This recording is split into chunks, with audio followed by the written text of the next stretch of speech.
Hello, everybody, and welcome to the HCW Podcast. This week we are going to be covering Friday Night Smackdown, Monday Night Raw, and AEW Wednesday Night Dynamite. Stay tuned, roll intro. HCW Reviews.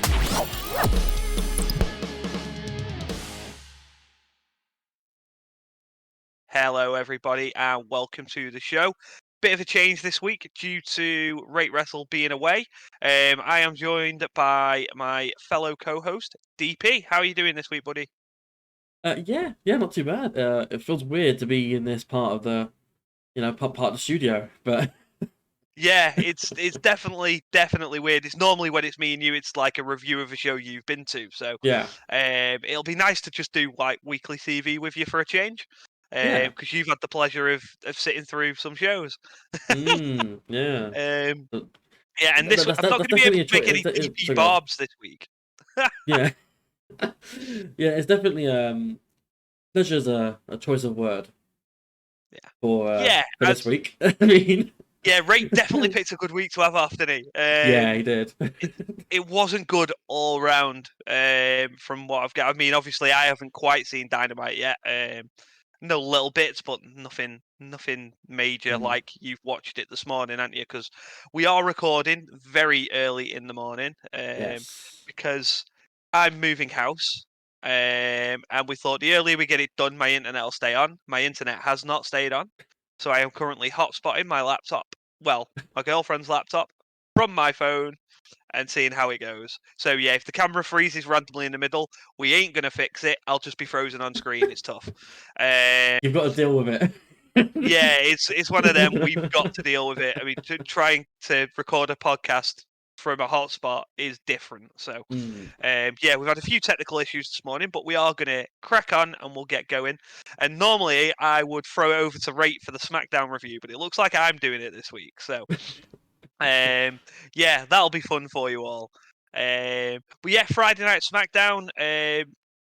Basically, it wasn't the worst show, but it just wasn't great. It was there. And we'd start off by seeing Jimmy Uso arrive. Yeah, Jimmy Uso arrived. I always get him mixed up. Saying he's not been able to get in touch with Jay. He's left him multiple messages and said that he can meet in the middle of the ring later so Jay can get everything off his chest. And that is pretty much that for the open. And then we get into the opening contest, and it was Madcap Moss, Ricochet, and Braun Strowman against Imperium, which is Gunther, Giovanni Vinci, and Ludwig Kaiser. Decent little match, I thought this was. I'd have rated it about 2.5 stars. It's just a solid 6-man match. A lot of back and forth. Everyone gets the stuff in, and basically cutting to the end of the match, because that's all anyone's interested in here, really, is that Kaiser cuts off Moss with a distraction. Gunther clotheslines him, power bombs him, pins him. About nearly 11 minutes long for the match. And I think this was more about just getting Imperium over more as a solid unit. And obviously, post-match, McIntyre stares down Gunther, goes to take off his jacket, like preempting a brawl, and the Viking Raiders jumping from behind. Sheamus comes in for the save. Strowman and Ricochet end up helping as well, and then yeah, it's just sort of Imperium just disappeared though, which I thought was quite strange. Yeah, I mean, I don't. Yeah, like you said, I don't know where they went, but Yeah, as long as the focus is mainly on Gunter and Drew, I don't think there's much harm in that. yeah, that was the thing for it, because I know we spoke about this a little bit before we started recording, and you were like, yeah, but the Viking Raiders came in, so what are they going to be in? And it was like I thought they hinted at Gunther and McIntyre too much for that now not to happen. Yeah, yeah, So that hopefully that's the match at Mania. yeah. I mean, you would hope so. I mean, considering that the IC title hasn't been on pay-per-view in how long? Yeah. I I think, was going to say was it's that not Clash, been wasn't it? defended on pay-per-view. Yeah. Wasn't it Clash? Was that the Yeah, it last was. time? Yeah, it was Gunther and Sheamus. Yeah, it was. But other than that, it's had no site on pay-per-view. So it'd be No. nice to get a little Mania match, but I don't know what they're doing with Viking Raiders either. So No. Well, I predicted Viking Raiders in WCP last week, thinking that the storyline it was made for them to win, and they didn't. And I was just like, what are you doing with these people? Why are they here? Yeah. But yeah, we move on from that to Rey Mysterio ready to face Karrion Kross tonight. But Escobar's there, says that he respects him, wants to show him, and then Mysterio says that there's mutual respect, and in comes Prison Dom and Rhea Ripley. Escobar says he doesn't like Dominic's tone, and yeah, it's just sort of leaves it from there. And we get another segment with Jimmy Uso thinking that Jay's a bit shaken up after Montreal. So Paul Heyman suggests that Jimmy deal with Jay tonight and Solo can stay in the back. And Jimmy appears to agree with Heyman's sentiment that it'll just be Jimmy and Jay. Yeah, of course. And then we get another segment because we love segments tonight. LA Knight saying it's that time of year. Everyone's talking about wanting the WrestleMania moment. But Knight's going to give WrestleMania an LA Knight moment. And then New Day come in, Kofi Kingston saying that's not how it works. Talks about how it took him 10 years to get to or 11 years to get his moment. And then it just seems to lead to a match. And yeah, the match itself wasn't bad, wasn't great neither. No, yeah. Went for almost 12 and a half minutes and came with the wrong winner, in my opinion, because Kofi Kingston did not need to win this match. No. But it came from Xavier Woods tromboning a distraction, and that got the Trouble in Paradise to finish LA Knight at 12 minutes, roughly. Yeah. Like I said, wasn't a great match. I rated it 2 stars because I actually did star ratings for this week. Figured that Rate wasn't here. He'll have rated him himself. We might have different opinions, but yeah, I don't know why Kofi Kingston needed to win this match, especially after LA Knight had been losing to Bray Wyatt. Yeah, I mean, I don't understand why New Day are even talking to LA Knight and vice versa, really. I mean, I get that LA Knight has basically, like, what's the word, been left in limbo after the Rumble feud, but yeah, I feel like there's more you can do with him. And this feels like one of those matches, like, when you play, like, 2K, and, like, in Universe mode, and you leave it for a few months, and it's like, this is the feud. And then there's like also like in the open as well. We had like the tag of Moss with Strowman Ricochet. It's the exact same thing there. It's like this team are now together. Like but it's like I fully understand it. They're throwing shit at the wall and hoping something sticks. That's the way I'd describe it. Yeah. But it's just I like LA Knight and I like the character that he's got. But they need to do something with it. Otherwise, in a couple of months' time, I'm just going to be like, "What's LA Knight?" Yeah, LA Knight is literally just yeah. Yeah, exactly, and that's good for a couple of months. But it ain't long term going to do anything for his character, and people are just going to wind up hating him. Yeah, I mean it's good to have because obviously back in the 90s you had like your one word catchphrases, like, Austin with the what and you had I don't know if that comes to mind actually, but no, DX with suck it. I know it's 2 words, but it's stuff like that that's just catchy and quick. Yeah, precisely. It does work. It's just you need to have more than just that. Yeah, exactly. Austin had a character. DX had a character. LA Knight is just a guy who says "yeah" and cuts a good promo every now and again. Yeah. But out of the promo, we're not getting anything. So yeah, and I mean, we'll come to promos where we're getting nothing in a bit, but funnily enough, which involves Bray Wyatt. But yeah, so next up we get Charlotte coming for a chat. She doesn't like Rhea Ripley, brings up the last time they were in the ring together. And then Prison Dom turns up and interrupts and says that Charlotte's in over her head. No woman's ever entered Royal Rumble at number 101, yada, yada, yada. And Charlotte cuts him off and says, I have a real Latino man at home who calls me Mammy with a much thicker accent. I like that. That was good. That was a very good line. It was the pause that did it. The pause won me. I was just like, nice. Yeah. And Dominic says he knows what it's like to be compared to the fathers and being better than them. And the fans don't like Dominic saying that. And Charlotte says she'll find out. He says Charlotte will find out she isn't good enough at WrestleMania. Charlotte loves Dad. She turned 74 tomorrow. So happy birthday, Ric Flair, for Saturday. And could. He'd basically beat up Dominic if he was there. Yeah. Ripley then comes down and yeah, sort of gets involved. Dominic stops it before it gets physical, but they're building up the drama. I mean, I don't feel like these segments are needed for this match, purely because I think the match is already built. Mhm. Because this has been 2 years in the making. This, Yeah, precisely. we've been waiting for Ripley to go over. Yeah, absolutely. And I think that this is the moment, really. I think Charlotte has that title to essentially hold it for Rhea. Yeah, I don't really see yeah, a world. I mean, obviously it's WWE, and it's pseudo Vince booking, but it's yeah, sort of it's a situation where come Mania, Charlotte could win because Charlotte is Charlotte Lowell, you yeah, know. yeah, But exactly. right Yeah, now the Rocket is on Rhea in terms of women anyway. The Rocket's on her, so it should be her. yeah, it's got to be her, and if it isn't, a lot of fans will be severely pissed off.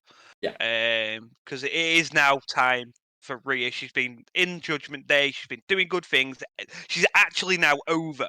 Like before, you could sort of make an argument for Charlotte winning that Rhea probably she was established in NXT, but maybe not main roster established, yeah, and she wasn't really doing much on weekly TV. So I mhm, sort of got going with Charlotte, but now that when you just know it's yeah, time, like everybody knows it's time for Rhea now. mhm, Um, so hopefully we get Rhea Ripley winning that match at Mania. yeah. But yeah, as you say, WWE gone WWE, so we'll see. And then we move on to Natalya against Shayna Baszler in the most pointless match of the week. Yeah. There's a lot of pointless wrestling this week, but this one there was just no need for it. I Mhm. mean, it went for 3 minutes. Ronda Rousey had to distract Natalya. Baszler hits a knee to the face. Armbar makes a tap out at 3 minutes. Like, Yeah. what did this serve? What Yeah. purpose did this make? Like also like Um, it's a case of like Natalia is this this technical yeah, submission expert. yeah, Like so why is she but you, tapping out? yeah, you're having to tap out in 3 minutes. Yeah. Yeah, it's just I rated this 1 star. You can't go anywhere else with this. It Yeah. it wasn't good. But yeah, the post match beatdown. Tegan Knox makes the save, and Ronda Rousey says it's going to be paying next week. Like, okay, Yeah. perfect. I So we're but going to the bit they show with Ronda and Shayna like backing away, and then Ronda just yeah, shouting, "Who is that? Who is she?" And then yeah, Shayna answers like full like earnestly, "That's Tegan Knox." It's like yeah. Like it was good that Shayna did that actually because it was like a nod to the fact that she knows her because they were in NXT together, yeah. and Rousey's just not familiar. It's just funny. It's just her Which screaming up to her lungs like, "Who is that?" Like, yeah, like who are yeah. you?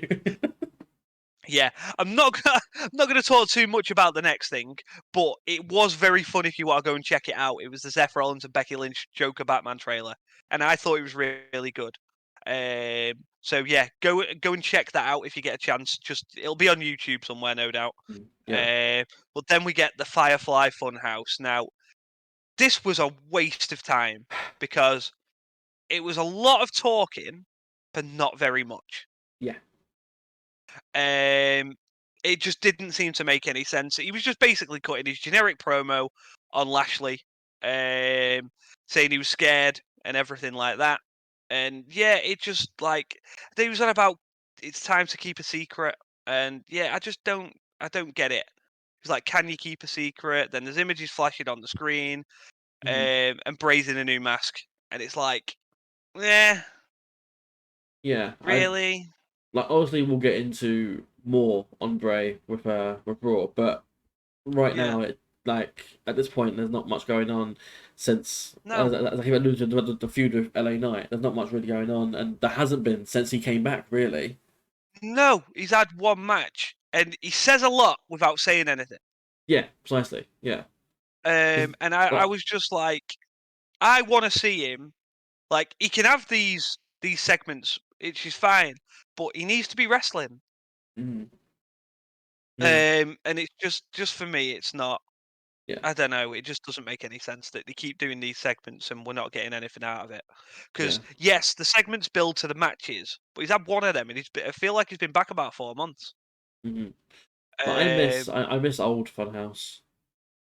Yeah, same. It was just like it was fun. It was him just like being very upbeat and everything like that, and it was good. This Mhm. just isn't good. Like my hot take is the Firefly Funhouse match with Cena at I think it was Mania 37, 36. Yeah, they did. They had two, didn't they? Cinematic matches. That was Undertaker Styles, Mm-hmm. and then they did Cena and Wyatt, yeah, Bray. and that was Yeah, when it peaked for me. The Bray yeah, Wyatt stuff. yeah. That was when they did all the like. It was like they had the Vince McMahon puppet and everything, didn't they? Yeah, like all like the Cena and NWO stuff, and then Yeah, yeah. It was mint. It was like such a good. Like it didn't make any sense. Like that it was a match, but it was hmm good. yeah, It was precisely. just entertaining. hmm Uh, but yeah, we move on to Jimmy Uso being worried about confronting Jay. But Paul Heyman says that Roman Reigns will be here next week. So if Jimmy handles Jay tonight, Reigns will personally handle Jay next week. So yeah, we're gonna get another confrontation with Jay Uso, but this time with Roman Reigns next week. hmm I wonder what Roman does in his time off. He goes to the gym, I um, guess. because he's not like Brock Lesnar time off, is it? He just seems to have every other week off. Yeah, it's Um, always sort of like like Brock. You see Brock, you're like, oh, he's off this week. He's off chopping a tree, or he's cutting yeah, some meat somewhere in a butchery or something. You know, yeah, like yeah. What's Roman Reigns doing? Like, he's um, he's got a wife and kids, I assume. so so's Brock. The wife uh, kids? yeah, yeah. Brock's got kids. Yeah, of course he has. Have you not seen the picture? She No, looks I'm just not. like him. I'm not seeing the picture. Oh, I'll send it you later. Uh, But yeah, no, Brock has got kids. Yeah. oh, fair Uh, enough then. It always surprises me as well, and it shouldn't, because this sounds really bad. But The Rock has kids, doesn't he? And it's just Mhm. like, when you look at wrestlers and you never think that some of them have kids. Like Rock, I'd never say had kids. Like we know John Cena hasn't got any.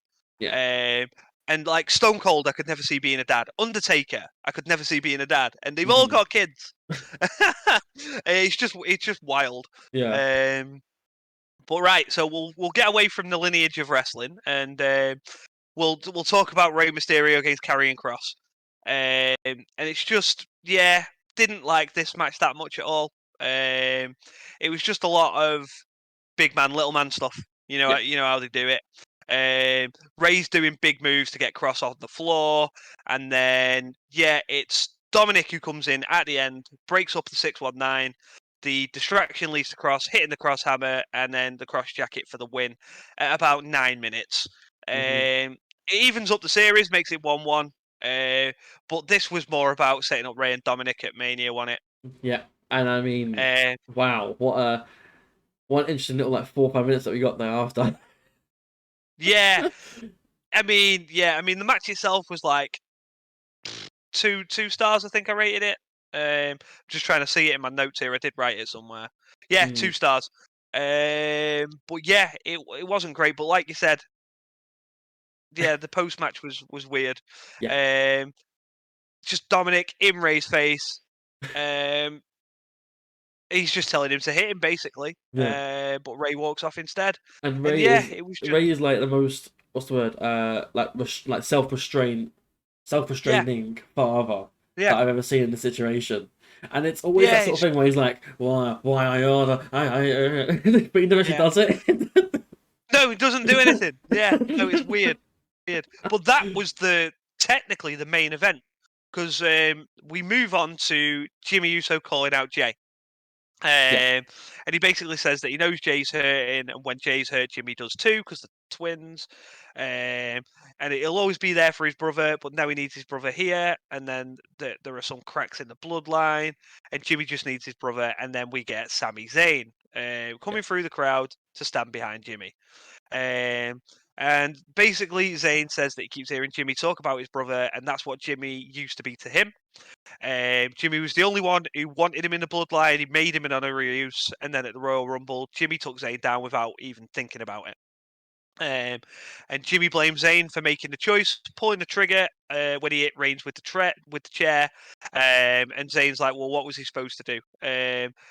Zayn says family doesn't make you test your loyalty every week or manipulate you like Roman Reigns has done to himself and Jay. And then Jay is in the crowd as Zayn says there is a way out for Jimmy. He doesn't have to go down with the ship of the bloodline. And then Jimmy hits Zayn and looks up at Jay. Jimmy gets distracted by the fact that Jay is looking at him, and Zayn hits a haluva kick. Jay made his way to the barricade, and Zayn bails as Solo Sikoa comes out. And then Zayn looks at Jay, runs into the crowd to end the show. And yeah, it was all about Jey Uso, who didn't do anything. Yeah. But it works as well because it's like Reigns isn't there to keep a hold of him. So Sammy knows he can get in the ring, say a lot of stuff before he gets drilled. And the way they're doing it is it's Zayn's trying to make Jimmy think about what's going on as well now. It seems like Jay's sort of on side because he's not doing anything and he's just trying to win Jimmy over now. Yeah. But yeah, I thought the segment was good, and it does keep me. When Reigns isn't there, you always wonder how it's going to go. Am I going to be engrossed in this story without a Roman Reigns factor? Yeah. And to be fair to these guys, they are keeping me invested. So yeah, it was good. Absolutely. Yeah, and I think to your point with the Roman Reigns keeping someone engrossed in the storyline, it for me it's mainly Sammy that kept me involved in that. Yeah. Not Roman. Yeah, but it was like Sammy was the entertainment value, but when you come into the serious nature of a story, Roman Reigns is the draw in that. Yeah, absolutely. Because he's the serious character. Mm-hmm. And yeah, for me, it was you need the Roman Reigns as good as Sami Zayn is, and like you said, yeah, I was probably doing him a bit of a disservice by saying it was mainly Reigns because it isn't. Sami Zayn's been very entertaining, and it's probably made the storyline. Without Zayn, you don't get Reigns. Without Reigns, you don't get Zayn. It's yeah. And the Usos and Solo have played good foils to make this story work. Yeah. But yeah, that was the end of SmackDown. So, like I said, it wasn't the worst show in the world, but it also wasn't that great.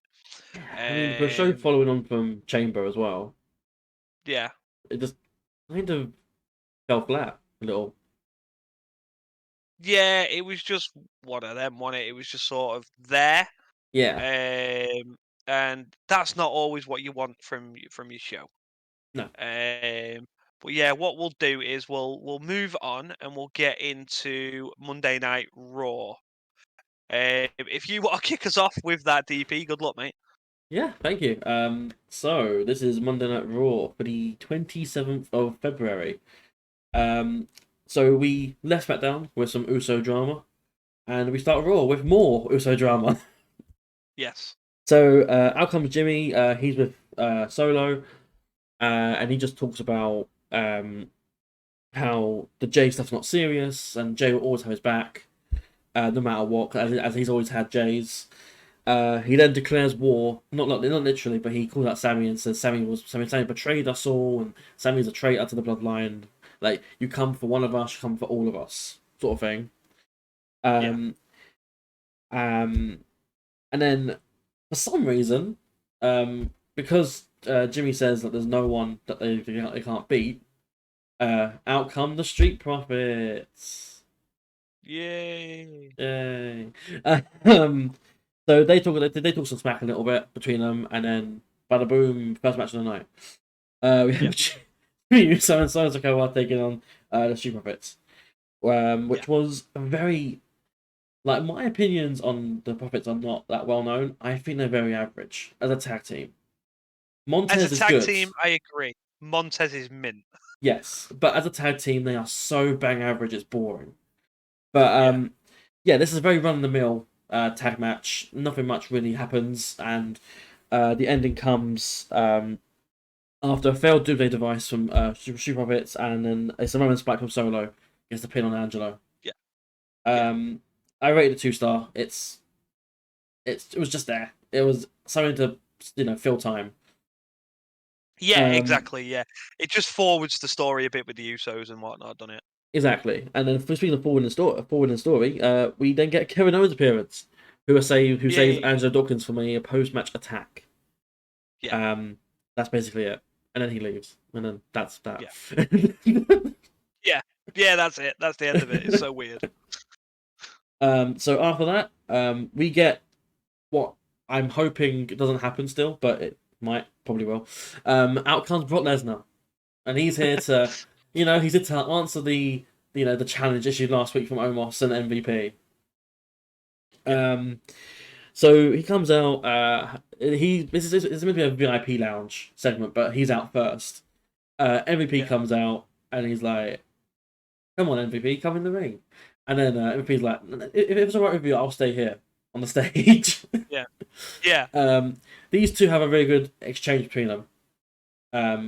It's fun to see Brock doing the comedic element of things as well, which is it's not a rarity nowadays, but obviously if you're familiar with his career, he's done a lot of serious stuff. I was going to say he did it with Lashley, didn't he? Yeah. Like when it first started in the lead up to Lesnar Lashley 1. Mm-hmm. He did a lot of comedy stuff there, and it was good. Yeah. But it's just fun to see Brock in this new sort of element as well, and the fact that he's quite a natural at it as well. Yeah, he's just having fun. That's all it is. So like I said, there was an exchange between them. He then basically he accepts almost a challenge, which got a collective groan from everyone who's watching. Yeah.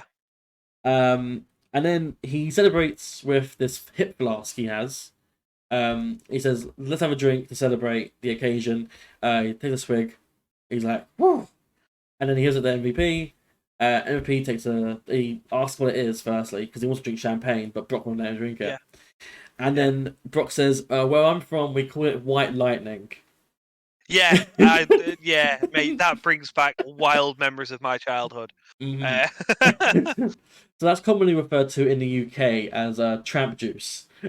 Yeah, or very cheap cider. Yeah.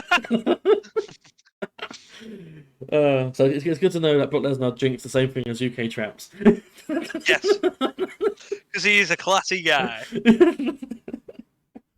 But after that, if he's forced to take a swig, he takes a swig.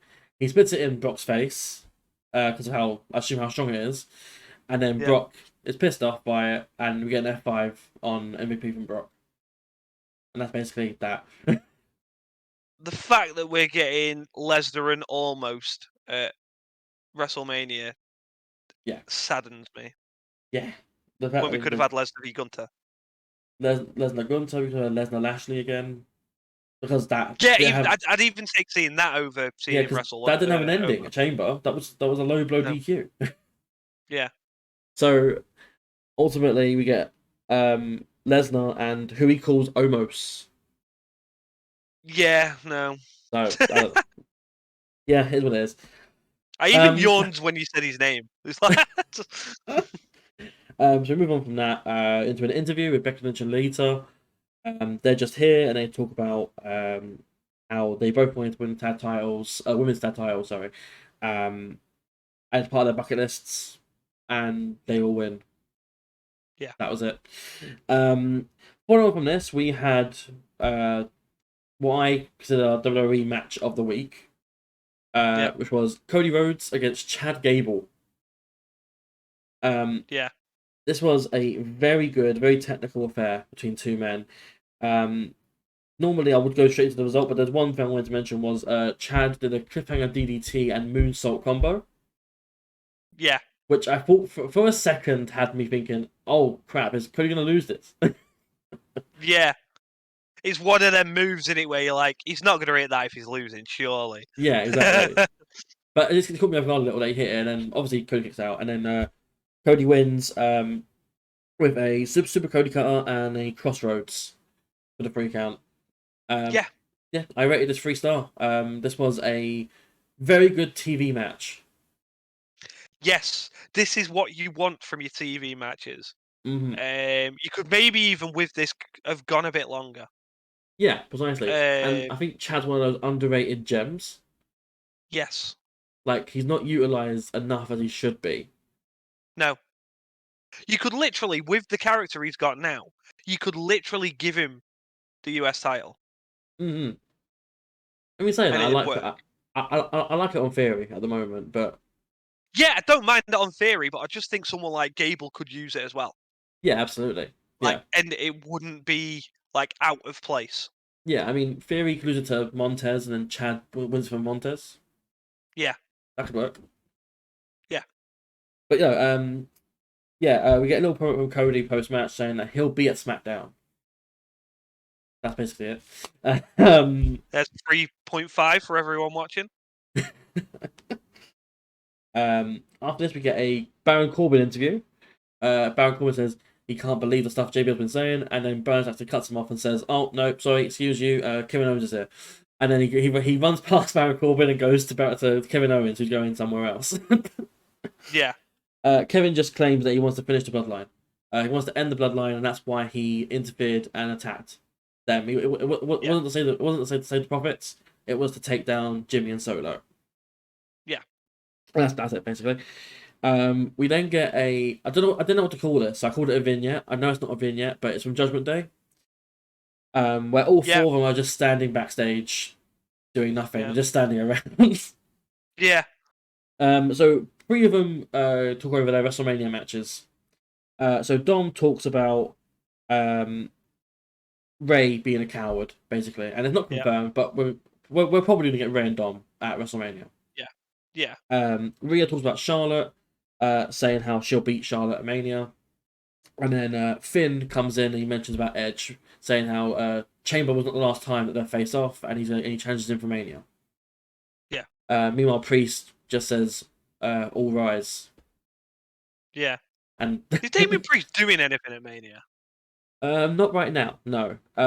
He's going to be in the Battle Royal, isn't if I recall correctly, there is something they build to. I don't know where it is on my notes, but I think there was something that they build to. Oh, right, okay. No, that's fair. I could be wrong. I don't remember if that's what happened. Yeah, I've got my notes here, but I don't. That's all right. Yeah, if it is there. It's fine. We'll get to it. But yeah, following from this, we had the segment of the week. Yeah, we had. You've missed doing this. I have missed my boys. We had Marseille, Mansoir, Maxine, and Otis. But no, so Maxine basically just says to Otis that Otis should go out and have a match because someone of his physique and his natural attraction should go out there and show the world what he can do. And then Otis is like, oh yeah, I'll do that, yes. And then he's like, Adam Pearce. Yeah. Like, Otis is a very good comedy character if he's done right. Yeah, he is. So yeah, that cuts away, and now we go on to the next match of the night, which is between Asuka and Carmella. There we go. Yeah. So the match ends with an arm-trapped arm wrench from Asuka. I'm not sure what it's called off the top of my head, but she was about submission. Oh no, she just calls it a double arm bar. Oh, fair enough. Yeah, double arm bar. Yeah, I think it's like the Rings of Saturn, like all that Pax Beast bite. Yeah, it was when you said about the move name. I got Code of Silence in my head, but that was the move that was broken up. Yeah, that's what the Carmella's move with the legs and the head. Yeah. But yeah, they did a nice sequence towards the end, and that was how it ended. That's about it, really. I rated 2.5 star. It was a decent little TV match. It wasn't as good as Cody and Chad, but it was alright. No. It went longer than it needed to, though, because I think since Asuka's come back with the character that she is now, she needs to be getting quicker wins in the lead up to facing Belair at Mania. Yeah, no, I think I agree. Yeah. It just went too long. That was unless they're trying to build Carmella for something, which we'll get to because there might be something to that. Yeah. But we'll see. But she calls out Bianca in Japanese and then says Bianca Belair, and then I love that though because I have no idea what she's saying, but it's mint. Yeah, and then naturally being the face she is, she comes out and she's like, "Hey, I'm Bianca Belair," and then flicks her hair a little bit. Yeah. She says you can't spell WrestleMania without EST, which I looked up and it's right in that order. Yeah, no, she's. She said it last year as well, like, get new shtick. Yeah, that's fair. And then after that, both of them are attacked by Carmella for whatever reason, and then Carmella leaves. For reasons. Yes. She do saying, "Oh, I'm money. Mella is money," and then leaves. Yeah. That's it. Speak about reasons. Yeah. Here we go. Yeah. So this follows on by a match that I'm not entirely sure why it's happening. It's something to do with one of them costing the other or something. But we get a match between Piper Niven and Candice LeRae. The match is very short. I think it's about 2 or 3 minutes. Yep. And a distraction. Sorry. Nikki Cross comes out during Candice's entrance, I should add. For, again, reasons. But she distracts unintentionally Piper, and that gives Candice a chance to roll her up for the win. Yeah, there's something weird going on with Candice and Nikki Cross, and it's like it feels like Nikki Cross is just always sort of there with Candice LeRae. Yeah. Like I wouldn't say it's stalkerish, but it's stalkerish. But yeah, it's a very strange story, and I feel like Piper Niven's just been fed to her for no reason here. Yeah, I mean, it was done by a roll up, which I'm not heavily against because it means that there's room for a rematch if need be. That can be longer because Piper and Candice are two of the better female wrestlers on the roster. It just felt like they were doing something with Piper, and then they go and do this like a week later. Yeah, it was weird, but I guess there's a method behind the madness. I don't know. Yeah. But so we go on from one half of the Gargano family to the other half of the Gargano family as Johnny Gargano has an interview. Yay! Yes. He basically mentions that he saw Otis, and Otis mentioned to him that he wanted some hot action. Yeah. Which Gargano was relieved to find out he meant a match. So that is something that apparently has been actioned. Yeah. And then as he's talking, he's interrupted by Judgment Day, and Finn's like, if you can somehow beat Otis, I'll face you next week on Raw. Yeah. Which now you're sort of hoping that Gargano beats Otis. Yeah. So following up from that, we had one of the most random and not really sure where it was going segments. We had Miz TV hosted by The Miz as usual. He comes out, he announces he'll be hosting Mania, which it makes sense. He's one of the better choices for it. Yep. Out comes his guest, Seth Rollins, wearing his outfit of the week. That's about it, really. And then he he goes down to the ring. They talk about Logan Paul, because Seth's obviously building to that feud. Yeah. He wants Miz to call Logan Paul because apparently Seth's been trying to contact him and Logan's not answering. Yeah. And Miz denies it at first, and then while Miz is talking about himself, he's saying like how he main evented WrestleMania. He's the 2-time world champion. He gets super kicked by Seth, and then we get Seth doing Seth things. Yeah, when he's creeping around the ring like a goblin, and then he gets Miz's phone, opens up Miz's eyelid to use like the retinal recognition thing, and then in his phone he calls Logan Paul via FaceTime, and then he calls Logan. Logan answers, and then he challenges him to face off next week on Raw. Not in a match, just like a stare down thing. Yeah. And then Logan accepts, and that's it really. And then Seth ends it with "bye bye, bitch," and then just cackles. Yeah. No, he stomps on Miz. Oh, that's right. Yeah, sorry. I forget about that because I don't really see Miz as relevant. But yeah. No, he stomps Miz is like his celebration. Like, yes. Yeah, fair enough. At least with Miz hosting WrestleMania, it means he won't be having a match. Yeah, precisely. He might get involved, I imagine, in Logan and Seth. Yeah. Maybe. I don't know. But yeah, following from that, we get another interview with Damage Control this time. Bailey's here with Io and Dakota. Becky is glad that Bailey's glad that Becky and Lee are confident in their match, and Damage Control will win. Yep. That's the gist of it. Yep. This is followed on by another interview. This time with Austin Theory. Yeah. Austin Theory, basically he piggybacks off of Damage Control's interview. And he says that he wants respect from John Cena, who's going to be on Raw next week.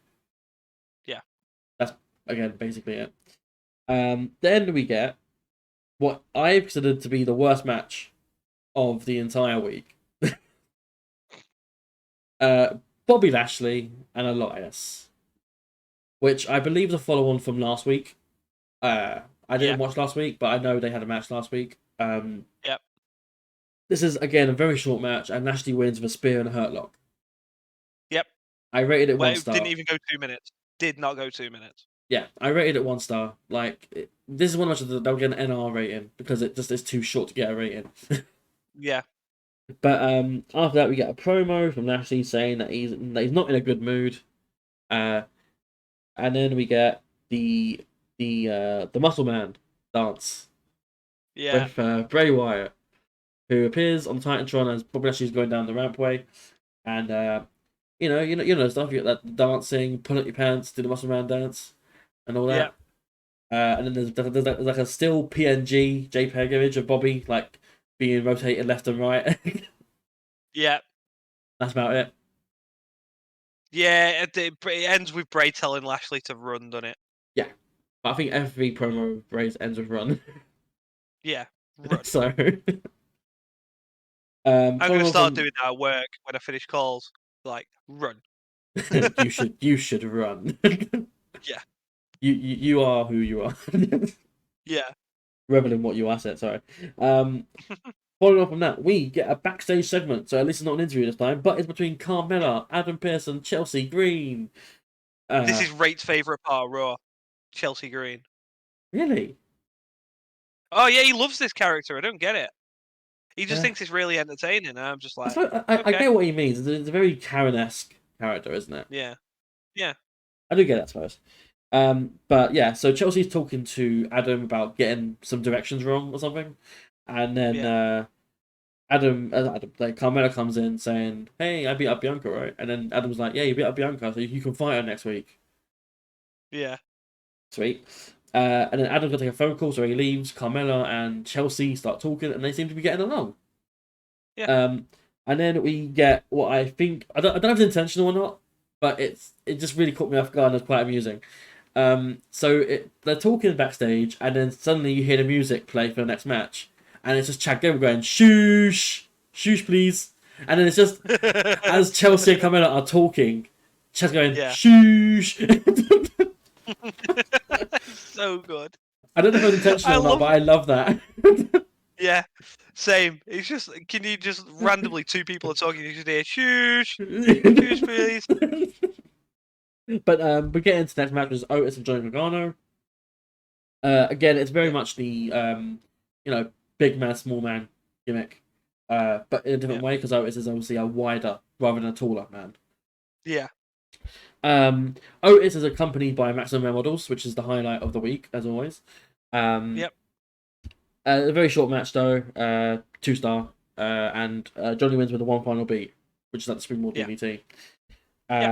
That's about it, really. And Marseille gets almost gets abducted by Dexter Lumis, which is the reason it was Mansoor. Was it Mansoor? Sorry. Yeah. Was it? I thought it was Marseille. No, it was Mansoor. Whatever. It doesn't matter too much. We get an interview backstage of Paul Heyman. He hypes up the Cody Roman face off on Smackdown. Yep. And you get a bit confused with Paul thinking, what side is he on? Because he very rarely picks up Roman. When Roman's not in the room. Yeah. This goes on to the main event of the night. Women's tag titles on the line. Damage Control defend against Becky Lynch and Lita. Yeah. Again, run of the mill tag match. It was dull. Yeah. For me, at least. Anyway, I'm not saying that's fact. That's my opinion.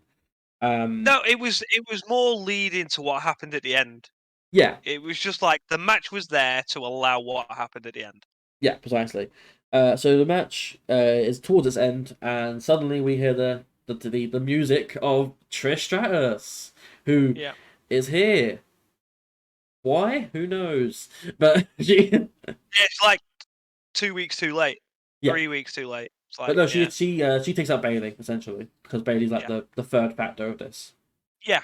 And then that enables Becky and Lita to take advantage, and then Lita pins EO with the moonsault, which I thought was a Yep. nice touch because that's also EO's finisher, the moonsault. Yeah. So it's quite a nice touch there. And Lita wins with Elite Assault, new women's tag champs in a very dull 2-star match. Yeah, and all it is that they're either doing the 6-woman tag at Mania, Yeah. or they're gonna do the tag again Yeah, at Mania, and the titles are gonna go Trish Bailey. Yeah. Yeah, and do Trish and Bailey, which is probably, if you're struggling for matches, that'd be the way to go. If you've got a lot of matches booked on the card, just do the 6-woman and then save the giving of the titles back for Backlash. Yeah, that could work. I mean, I'd probably do, just because it's Mania, I'd probably have Trish in her own match rather than a 6-man. Yeah. But obviously it depends on ring rust as well, and obviously you got her Yeah, and exactly. Lita in the Depends same what match. she So wants to do. So, yeah. But yeah, yeah, that was I mean, Monday Night Raw. Yeah, it wasn't, like you said, there was a lot of dud matches on it. Mhm. Because there was, how many matches were there? 7? Yeah. And one of them was good. Yeah. And it was the second match on the show. So yeah, we'll leave WWE alone for this week then, and we will move on to Wednesday night Dynamite. If you want to take it away, DP. Yep, I've been awake since 5 a.m. to watch this show, so here we go. It's 8:32 now for anyone who cares. Sweet. So we start things off with the All Atlantic title. Orange Cassidy, your favourite, defending against Big Bill, formerly known as At least Big he Cass. didn't main event.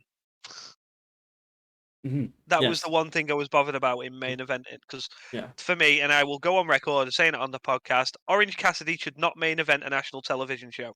Mm-hmm. Yeah, I was going to mention that. But yeah, Orange Cassidy is here opening the show with the All Atlantic title. Again, this is very much a big man, small man sort of match. Yeah. And Cassidy retains with a top rope orange punch. 2-star. Which, yeah. I was going to say he needed to do like a top rope version of his maneuver to beat the big guy, which makes sense. Yeah, it just went too long as well. Yeah. Like, Big Bill is like an AEW version of Kevin Nash. Like, in his prime. Like, he's very good at what he does, Big Bill. Yeah. It's just, he needs to be away from the firm. Yeah. And have his own sort of thing. And I don't know if that works well in AEW, because AEW don't really have a good history of booking bigger guys. Look at Lance Archer. So yeah, but yeah, he's in the bin now, isn't he? Yeah, I mean he made a return, didn't he, on Rampage last week? Ah, dear, no. Don't watch. I don't know. After this, we get a segment with Jon Moxley, which apparently followed on from last week's match he had. He is pouring with blood. He's on this stairway, and he is pouring with blood. Like, literally, the camera pans down, you can see blood, like, fresh blood pouring onto the floor. Yeah. But yeah, he's talking about how he lives for this stuff. He'll beat Hangman at Revolution, and, as I mentioned, the blood is pouring on the stairs that he's sitting on. Yeah. And that's it. And then he leaves saying, Texas Death, because they're in a death match at Revolution.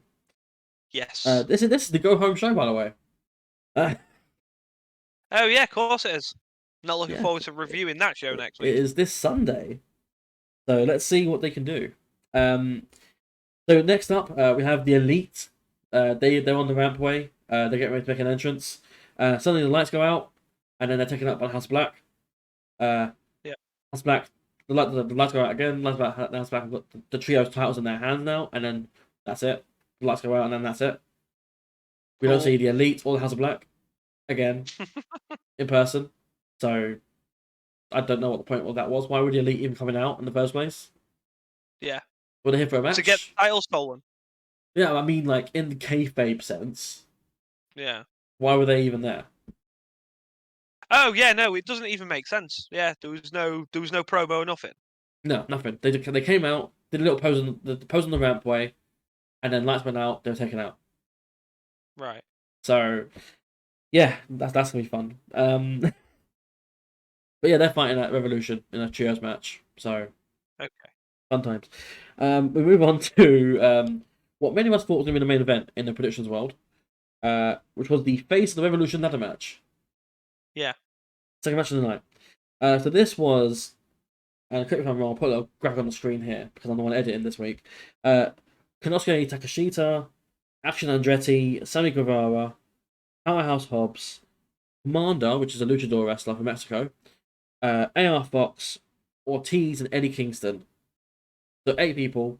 Apparently, Kingston and Ortiz had a backstage encounter, so they weren't at all in this match. Right. This was a very fun ladder match. Very good. But if your style is not flippy, if it's not like high speed action, like if you're not a fan of all that, then this is not for you. But Right. it's nice when it's done every once in a while, and I do like this sort of match. And Yeah, as long as it's not overdone, I don't mind it. Like when the time calls for it, I don't mind these moves happening. Yeah, I mean, this is my opinion, obviously, and I rated this 4 stars. Okay. This is for me match of the week, but this is like the only one, like that and Cody Gable from Raw. But Yeah. like this was very much the Takashita and Commander show. This match, Right. both of them had a lot of spots that had the most acclaim and the most TV time that's shown on screen. I mean, Yeah. but ultimately the win goes to Powerhouse Hobbs when he takes down Takashita from the ladder, and he takes the little Sonic ring above. Yeah. And that's it. Powerhouse Hobbs is going to be fighting Samoa Joe at Revolution for the TNT title, and yeah, he goes to up the ramp to face Joe because Joe's on top of the stage now, and then out comes Wardlow. He's there too. So yeah, I don't know who's fighting who really. I don't. But yeah, that's what we get, and then Wardlow disappears, and then Joe looking at Hobbs and Hobbs looking at Joe.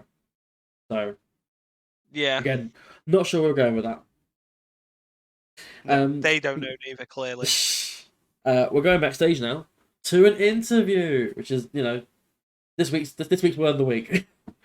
For best friends, so Chuck and Trent are both injured from last week, and they cannot compete in the Battle Royal later on. So to your favor and your what's the word? Your happiness, we're getting replacements. We're getting Owen Cassidy and Danhausen in the Battle Royal. Love Danhausen. Love it. But yeah, we're getting Owen Cassidy in another match tonight. We move on to Chris Jericho and Pretty Peter Avalon. Peter Avalon is just angry because he missed out on his chance to fight Ricky Starks. Yep. And then that's it, really. Peter Avalon does start the match off with some good offense, but ultimately Jericho wins with a codebreaker. Not even the Judas effect. It was a codebreaker that put Avalon away. Yeah, this seems pointless. It kind of was. Part of me was hoping for an Avalon win because of Starks. Yeah. Like Starks comes out, distracts Jericho, roll up 1, 2, 3. Yeah. Because I thought that'd been quite a fun thing and also boost Avalon a little bit. Yeah, I was going to say it gives more credence to the match that Starks and Jericho are going to have as well. Exactly, yeah. Like it worked back in 2003 with Rock Austin Hurricane. So yeah. So it is what it is. Yeah. After the match, we get a pretty much attack from Jericho on Avalon, saved by Ricky Starks, and then Jake Hager and Danny Garcia appear, and they have a little brawl, and then that's it. Yeah. We then get a promo from Hangman Page in the same style as Jon Moxley's earlier. Yeah. Hangman said he wants Moxley's spot. He's not scared of Moxley, and that he's running out of hope, running out of chances. And this match with Moxley is his last hope. He needs to win this match. Otherwise, what else can he do? Yeah. See the titles right there, mate. But... following on from this, we get an interview on stage this time, in the ring, with Christian Cage. Yeah. Again, this is very much a lot of talking, but also a lot of nothing. Yep. He basically just challenges Jack Perry, Jungle Boy, to a fight. He says a fight, not a wrestling match. Yep. And then we get a vignette air on the Titantron of Jack Perry digging Christian's grave, which is a very nice touch because it's not Darby Allin doing it. Yeah. Because Allen's the one who's obviously doing this sort of stuff, so it's nice seeing someone else do it for a change. Yeah. But I'm hoping this means that we get a buried alive match at Revolution between the two of them. Maybe. But Because the whole feud needs burying at this point. yeah, precisely. Like I thought it's a nice little tongue-in-cheek sort of comment on it as well. Yeah. But ultimately, it's Tony Khan, and we're probably not getting that. Following on from this, we get another interview between Jamie Hayter and Britt Baker, DMD. Jamie's going to win a Revolution.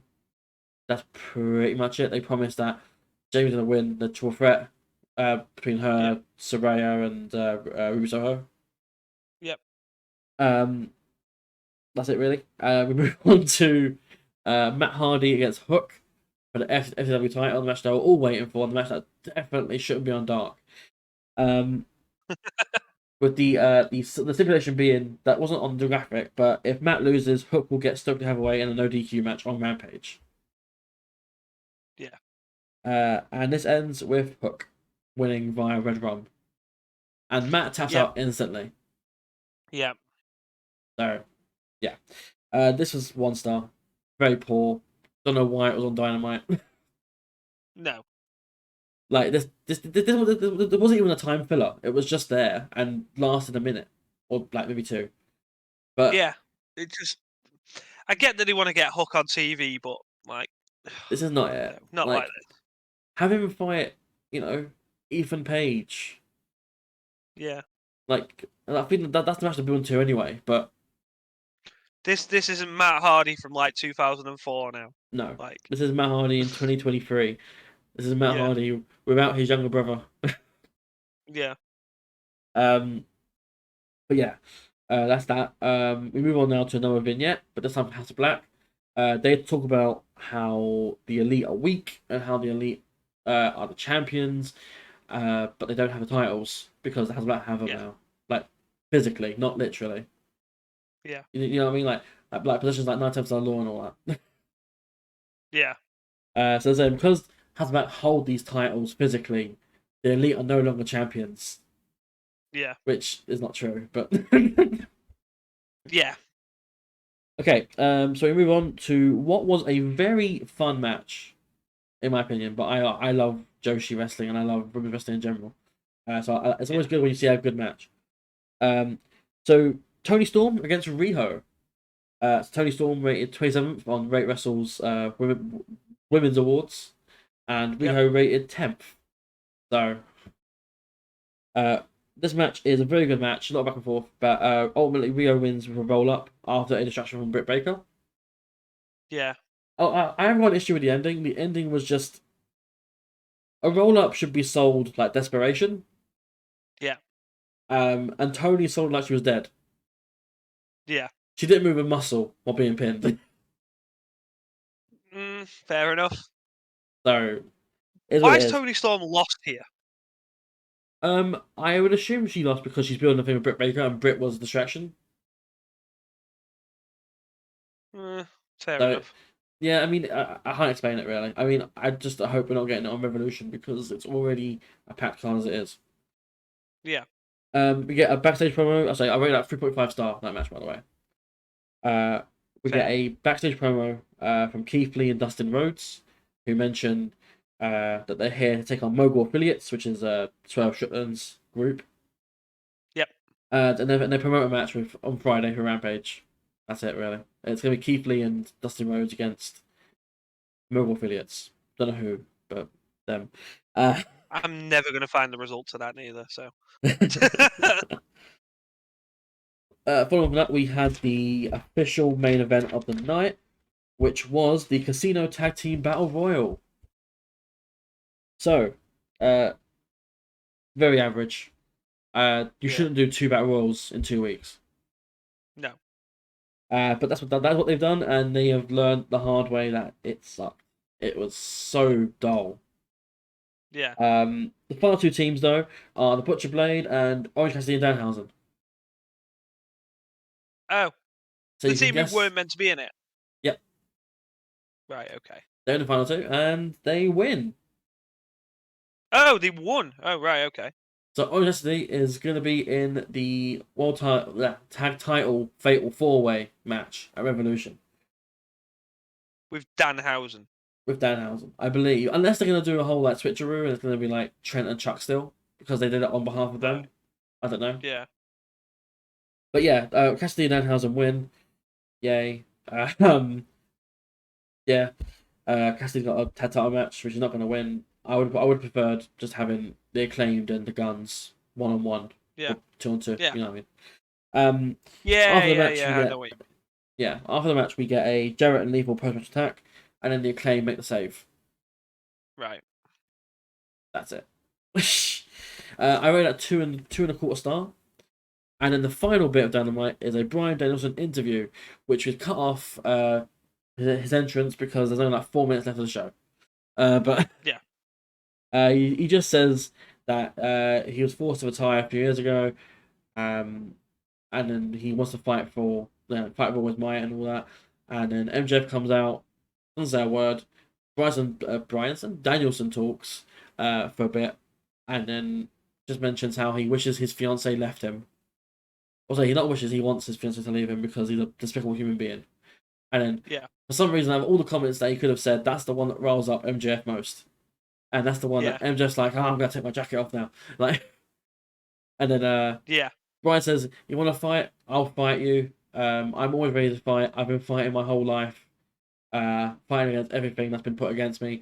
And come Revolution, you better be ready because I'm going to kick your head in. Yeah. And then that's basically it. That was your hard sell for Revolution this Sunday. Yeah, they couldn't have that needed longer to sell the match more. Like they did what they could with the time that they had, it seems. But like you said, there wasn't long left in the show, was there? No. When Danielson made his entrance. So I mean, cut some time and cut some teams out of that battle royal, and you've got yourself more time. Yeah, absolutely. Who knew that a main event selling would need more than about 4 minutes? Who would have guessed it? Especially with a talker like MJF. I know, yeah. Like Danielson's not a bad promo. It's like No. just let him have a back and forth. Like, how many times have to give MJF, Punk, or anything time to do these things? Yeah. And then now Danielson gets 4 minutes to sell a match. Didn't Punk and MJF get like 20 minutes at one point to open up a show? Yeah, and it was one of the best segments that they've ever done. Yeah.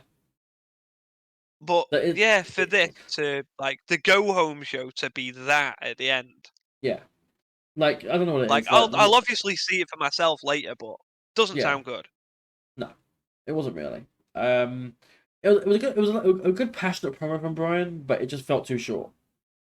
Yeah. Like I said, not enough build, but it was nice to have someone else cut off MJF for a change. Yeah, it is nice when that happens. So, but yeah, that was the Dynamite Go Home show.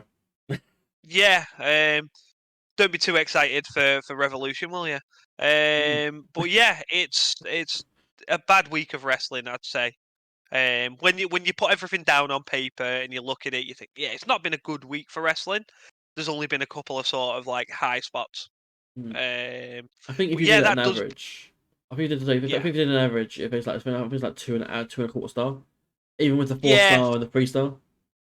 Yeah, I was going to say the matches weren't great. I don't think I rated anything over 2.5. But yeah, it was just run of the mill shows.